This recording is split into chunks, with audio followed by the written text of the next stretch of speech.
आज हम पहले इतिहास की पुस्तक में अध्याय 28 का अध्ययन करेंगे। दाऊद ने इसराइल के सब हाकिमों को अर्थात गोत्रों के हाकिमों और राजा की सेवा टहल करने वाले दलों के हाकिमों को और सहस्त्रपतियों और शतपतियों और राजा और उसके पुत्रों के पशु आदि सब धन संपत्ति के अधिकारियों, सरदारों और वीरों और सब शूरवीरों को यरूशलेम में बुलवाया। तब दाऊद राजा खड़ा होकर कहने लगा, हे मेरे भाइयों और हे मेरी प्रजा के लोगों, मेरी सुनो। मेरी इच्छा तो थी कि यहोवा की वाचा के संदूक के लिए और हम लोगों के परमेश्वर के चरणों की पीढ़ी के लिए विश्राम का एक भवन बनाऊं, और मैंने उसके बनाने की तैयारी की थी। परंतु परमेश्वर ने मुझसे कहा, तू मेरे नाम का भवन बनाने न पाएगा, क्योंकि तू युद्ध करने वाला है और तू ने लहू बहाया है। तो भी इस्राएल के परमेश्वर यहोवा ने मेरे पिता के सारे घराने में से मुझी को चुन लिया कि इस्राएल का राजा सदा बना रहूं, अर्थात उसने यहूदा को प्रधान होने के लिए और यहूदा के घराने में से मेरे पिता के घराने को चुन लिया, और मेरे पिता के पुत्रों में से वह मुझी को सारे इस्राएल का राजा बनाने के लिए प्रसन्न हुआ। मेरे सब पुत्रों में से उसने मेरे पुत्र सुलेमान को चुन लिया है कि वह इस्राएल के ऊपर यहोवा के राज्य की गद्दी पर विराजे। उसने मुझसे कहा, तेरा पुत्र सुलेमान ही मेरे भवन और आंगनों को बनाएगा, क्योंकि मैंने उसको चुन लिया है कि मेरा पुत्र ठहरे और मैं उसका पिता ठहरूंगा। यदि वह मेरी आज्ञाओं और नियमों के मानने में आजकल के समान दृढ़ रहे, तो मैं उसका राज्य सदा स्थिर रखूंगा। इसलिए अब इस्राएल के देखते अर्थात यहोवा की मंडली के देखते और अपने परमेश्वर के सामने अपने परमेश्वर यहोवा की सब आज्ञाओं को मानो और उन पर ध्यान करते रहो, ताकि तुम इस अच्छे देश के अधिकारी बने रहो और इसे अपने बाद अपने वंश का सदा का भाग होने के लिए छोड़ जाओ। हे मेरे पुत्र सुलेमान, तू अपने पिता के परमेश्वर का ज्ञान रख और खरे मन और प्रसन्न जीव से उसकी सेवा करता रह, क्योंकि यहोवा मन को जांचता और विचार में जो कुछ उत्पन्न होता है उसे समझता है। यदि तू उसकी खोज में रहे तो वह तुझको मिलेगा, परंतु यदि तू उसको त्याग दे तो वह सदा के लिए तुझको छोड़ देगा। अब चौकस रह, यहोवा ने तुझे एक ऐसा भवन बनाने को चुन लिया है जो पवित्र स्थान ठहरेगा। हियाव बांध कर इस काम में लग जा।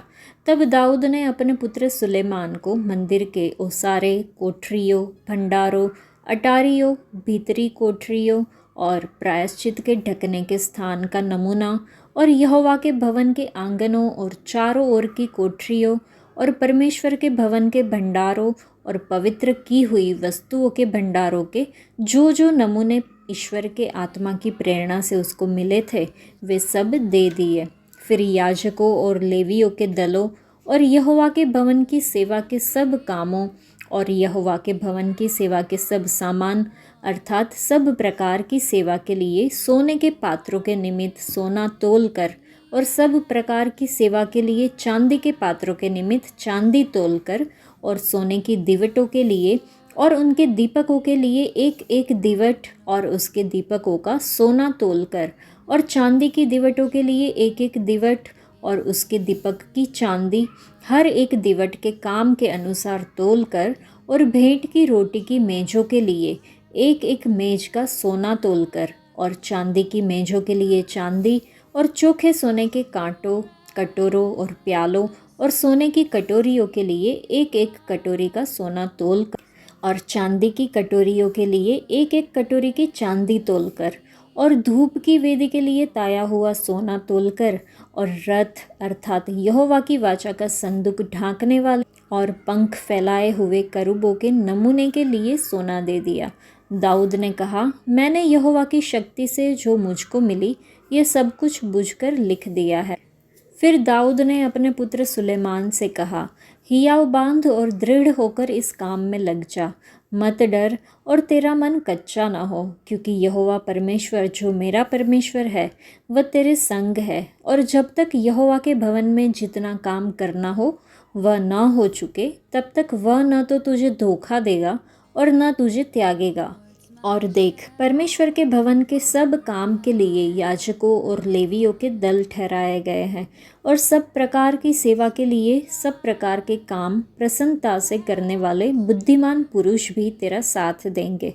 और हाकिम और सारी प्रजा के लोग भी जो कुछ भी तू कहेगा वही करेंगे। दाऊद ने सार्वजनिक रूप से सुलेमान को जिम्मेदारी सौंपी। राजा दाऊद की मशाल सौंपने की ये घटना एक सार्वजनिक समारोह में हुई, जहां इस्राएली सभा सुलेमान को दी जाने वाली जिम्मेदारी को सुनने के लिए एकत्र हुई थी। इस सभा में मंदिर निर्माण की योजना पर विशेष रूप से जोर दिया गया था। दाऊद ने मंदिर को परमेश्वर की वाचा के संदूक के लिए विश्राम का घर कहा। सुलेमान को परमेश्वर का भवन और उसके आंगन बनाने की जिम्मेदारी सौंपी गई। परमेश्वर ने यह प्रतिज्ञा की थी कि यदि दाऊद के वंशज उनकी आज्ञाओं का पालन करेंगे तो वह उनके सिंहासन और इस्राएल के राज्य की रक्षा करेंगे। लोगों को परमेश्वर की सभी आज्ञाओं का पालन करने के लिए सतर्क रहने की सलाह दी गई, ताकि वे देश पर अधिकार बनाए रखें और इसे अपने बच्चों के लिए एक विरासत के रूप में छोड़ सके। दाऊद ने सुलेमान को मंदिर की विस्तृत योजनाएं सौंपी, जिसमें आंगन, कमरे, भंडारगृह, भीतरी कक्ष, ऊपरी कक्ष और मंदिर की सेवा के लिए आवश्यक सभी चीज़ों का विवरण था। दाऊद ने मंदिर के निर्माण की पूरी योजना और बारीकियां लिख कर रखी थी, क्योंकि उसने अनुभव किया था कि यह सब उसे परमेश्वर की प्रेरणा से मिला था। दाऊद ने मंदिर निर्माण के लिए बड़ी मात्रा में सोना, चांदी और पीतल का संग्रह किया था।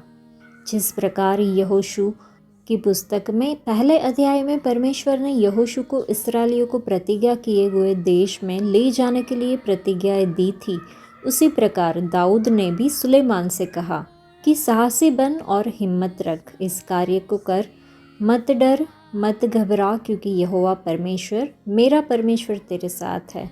इन प्रोत्साहन और साहस भरे शब्दों के साथ परमेश्वर का प्रिय व्यक्ति दाऊद अपनी आशाएं, प्रार्थनाएं और विरासत अपने पुत्र को सौंपता है। हमने देखा कि दाऊद ने कहा कि तू अपने पिता के परमेश्वर को जान और पूर्ण मन और प्रसन्नता से उनकी सेवा कर, क्योंकि यहोवा सबके हृदयों को जांचता है और विचारों को समझता है। यदि तू उसे ढूंढेगा तो वह तुझे मिलेगा, परंतु यदि तू उसे त्याग देगा तो वह तुझे सदा के लिए छोड़ देगा। क्या हम सच में यहोवा प्रभु को ढूंढते हैं, उनकी उपस्थिति और उनके वचनों को, या फिर हम लापरवाही से जीते हैं? यह हमें खुद को पूछना होगा। चलिए हम अपने जीवन की जांच करें। हमें पूरे मन और पूरी मेहनत से परमेश्वर को खोजना चाहिए। अक्सर हम सिर्फ अपनी सांसारिक ज़रूरतों के लिए ही परमेश्वर को खोजते हैं। इसलिए प्रभु यीशु ने कहा, मत्ती रचित सुसमाचार में लिखा है कि पहले तुम उनके राज्य और धार्मिकता को खोजो तो ये सब वस्तुएं तुम्हें मिल जाएगी। कुलुसियों की पत्री में भी लिखा है कि ऊपर की बातों को खोजो, ऊपर की बातों पर ध्यान लगाओ, पृथ्वी की बातों पर नहीं। तो हमें कब यहोवा प्रभु को खोजना चाहिए? जब यहोवा मिल सकते हैं तब उन्हें खोजो, जब वह पास है तब उन्हें पुकारो। यशायाह की पुस्तक में लिखा है, हम खोई हुई भेड़ थे, लेकिन यीशु ने हमारे लिए अपना प्राण दे दिया और हमें खोज लिया, इसलिए हम उनके लिए बहुत ही मूल्यवान हैं। चलिए हम यीशु मसीह को अपने जीवन में प्रथम स्थान दें, जिसने हमारे लिए अपना जीवन दिया और हमें बचाया। हम उनके वचन को खोजने को भी अपनी प्राथमिकता बनाएं और हमारा उद्धारकर्ता हमें अपने असीम आशीर्वाद से भर दे, ऐसी प्रार्थना करें। दाऊद ने इस्राएल के सभी अगुओं को यरूशलेम में एकत्र किया और सार्वजनिक रूप से घोषणा की कि परमेश्वर ने सुलेमान को अगला राजा चुना है, जो यहोवा के लिए मंदिर बनाएगा। उसने सुलेमान को सच्चे हृदय से और प्रसन्नतापूर्वक परमेश्वर की सेवा करने की सलाह दी। दाऊद ने सुलेमान को मंदिर की योजनाएं दिखाई और निर्माण के लिए आवश्यक सामग्री दी। जब परमेश्वर ने मूसा को इस्राएलियों को मिस्र से निकालकर प्रतिज्ञा किए हुए देश में ले जाने के लिए भेजा, तो उसने मूसा से कहा कि निश्चय ही मैं तेरे साथ रहूँगा, जो कि हमने निर्गमन की पुस्तक में देखा था। यह प्रतिज्ञा इसलिए दी गई क्योंकि मूसा के आगे का कार्य बहुत ही बड़ा था, परंतु मरीबा में उसकी अवज्ञा के कारण परमेश्वर ने घोषणा की कि यहोशू इस्राएलियों को प्रतिज्ञा किए हुए देश में पहुँचाएगा। मूसा ने यहोशू को मजबूत बनने और हिम्मत रखने के लिए प्रेरित किया था, जो कि हमने व्यवस्था विवरण की पुस्तक में देखा था। जब मूसा जीवित था तब भी परमेश्वर ने यहोशू को बलवान और साहसी बनने के लिए प्रेरित किया। मूसा की मृत्यु के बाद यहोवा ने यहोशू से फिर से वही प्रतिज्ञा की कि जिस प्रकार मैं मूसा के साथ था वैसे ही मैं तेरे साथ रहूँगा। मैं तुझे न तो त्यागूंगा और न ही छोड़ूंगा। बलवान और साहसी बन। ये आवश्यक था क्योंकि यहोशू को वह कार्य पूरा करना था जो मूसा नहीं कर सका था। और हम जानते हैं कि परमेश्वर ने अपनी प्रतिज्ञा पूरी की। यह प्रतिज्ञा कि परमेश्वर ने हमें कभी नहीं छोड़ेंगे और नहीं त्यागेंगे अब सभी विश्वासियों के लिए दी गई है। इसलिए परमेश्वर की इच्छा है कि हम विश्वास के साथ अपनी आत्मिक यात्रा पूरी करने के लिए मजबूत और साहसी बने। क्या हमें इस बात पर दृढ़ विश्वास है कि परमेश्वर हमारे साथ है और वह हमें हमारी आत्मिक यात्रा में कभी नहीं छोड़ेंगे, ना ही कभी त्यागेंगे? क्या हम अपने आत्मिक जीवन में आने वाली किसी भी बाधा को दूर करने के लिए मजबूत और साहसी है? ये हमें जांचना होगा। आज के लिए इतना ही। परमेश्वर आप सबको आशीष दे। धन्यवाद।